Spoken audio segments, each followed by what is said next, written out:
उत्तर प्रदेश के मिर्ज़ापुर का रहने वाला एक व्यक्ति अपने 14 साल के बेटे को लेकर कमाने के लिए हरियाणा के फरीदाबाद में आ जाता है। यहीं पर एक कमरा किराए पर लेता है और उसी में आराम से रहने लगता है। जो ये व्यक्ति होता है ये कपड़ों का फेरी का काम किया करता और अपने गुजर बसर आराम से किया करता। दोस्तों, इसके 2 बेटे होते हैं। जो एक बेटा होता है वो दिल्ली काम किया करता है, दूसरा बेटा 14 साल का इसके साथ रहा करता है।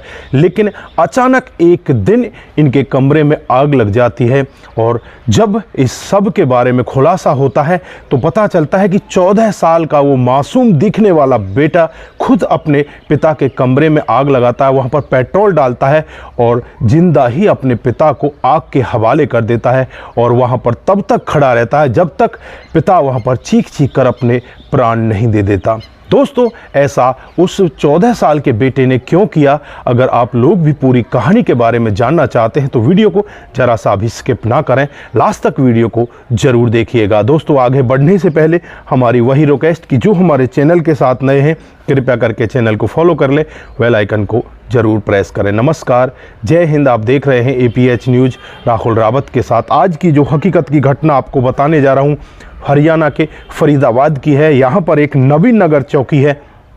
20 फरवरी की रात को करीब 11 से 12 बजे का वाक़या होता है जब एक घर के अंदर बहुत ही तेज़ी के साथ आग लग जाती है और उस आग को देखकर अड़ोसी पड़ोसी जब उस घर में पहुंचते हैं तो देखते हैं कि बहुत ही ज़्यादा आग लगी हुई है। फायर ब्रिगेड को भी फ़ोन किया जाता है, पुलिस को भी फ़ोन किया जाता है। फायर ब्रिगेड तो जब तक नहीं पहुंचती, पुलिस जब उस घर के अंदर पहुंचती है और उस घर के दरवाजे को तोड़ा जाता है तो वहाँ पर एक व्यक्ति जो बिल्कुल जल चुका होता है। जब उस व्यक्ति के बारे में पता किया जाता है तो नाम आलम अंसारी है, जो मिर्ज़ापुर का रहने वाला है और ये अपने 14 साल के बेटे के साथ यहाँ पर रहा करता है। दोस्तों, इसका जो मकान मालिक होता है रियाउद्दीन, उसकी पत्नी होती है, ये सब वो खुलासा करती है। उसके बाद डेड बॉडी को पुलिस अपने कब्जे में लेती है और फिर यहाँ से उस डेड बॉडी को पोस्टमार्टम के लिए भेज दिया जाता है। इधर जो इसका छोटे वाला बेटा होता है वो यहाँ पर नहीं होता। लोग बाग यहाँ पर छोटे वाले बेटे को भी देखते हैं, फिर यहाँ से वो छोटा वाला बेटा भाग जाता है, फरार हो जाता है।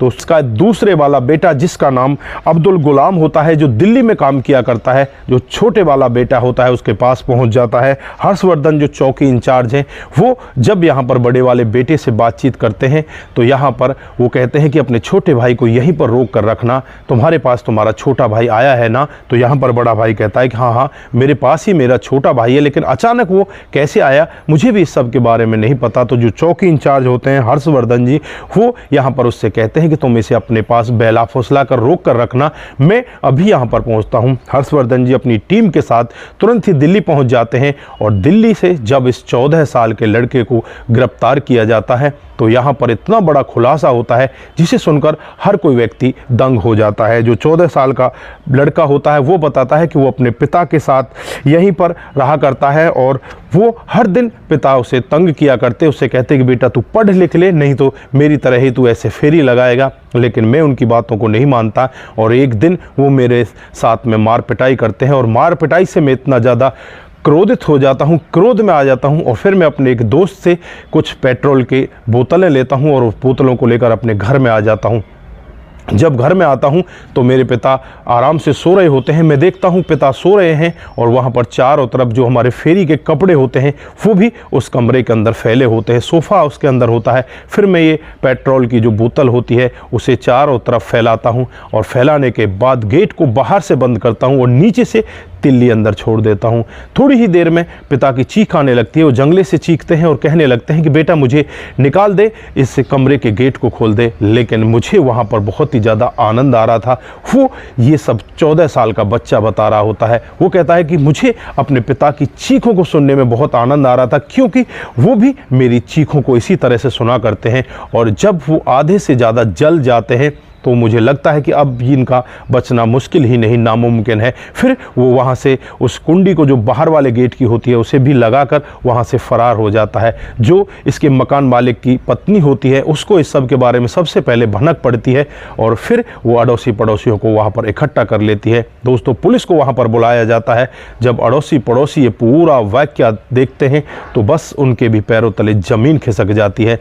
दोस्तों, एक 14 साल का बच्चा आखिरकार ऐसा क्यों क्यों कर जाता है। दोस्तों यहाँ पर भी बहुत सोचने वाली बात यही है कि एक 14 साल के बच्चे के अंदर इतना क्रोध कैसे आया, क्यों उसने अपने पिता के साथ ऐसा किया। दोस्तों क्या इस 14 साल के बच्चे को सज़ा मिलनी चाहिए या इसे बाल सुधार गृह में ही भेज देना चाहिए। हमारे देश का जो कानून है वो अगर 18 साल से नीचे का कोई बच्चा ऐसा काम करता है तो उसे बाल सुधार गृह में भेजा जाता है और फिर वहीं पर रहकर वो आराम से उसे समझाया जाता है और फिर वो वापस छूटकर बाहर आ जाता है। दोस्तों अगर ऐसे छोटे छोटे बच्चे इसी तरह से क्राइमों को करने लगें तो यह हमारे समाज का क्या हाल होगा। दोस्तों यहाँ पर उस पिता की बस इतनी ही कमी थी कि उसने अपने बेटे को इसलिए डांटा फटकारा क्योंकि वो पढ़ाई नहीं कर रहा था, वो आवारा दोस्तों के साथ घूमा फिरा करता था।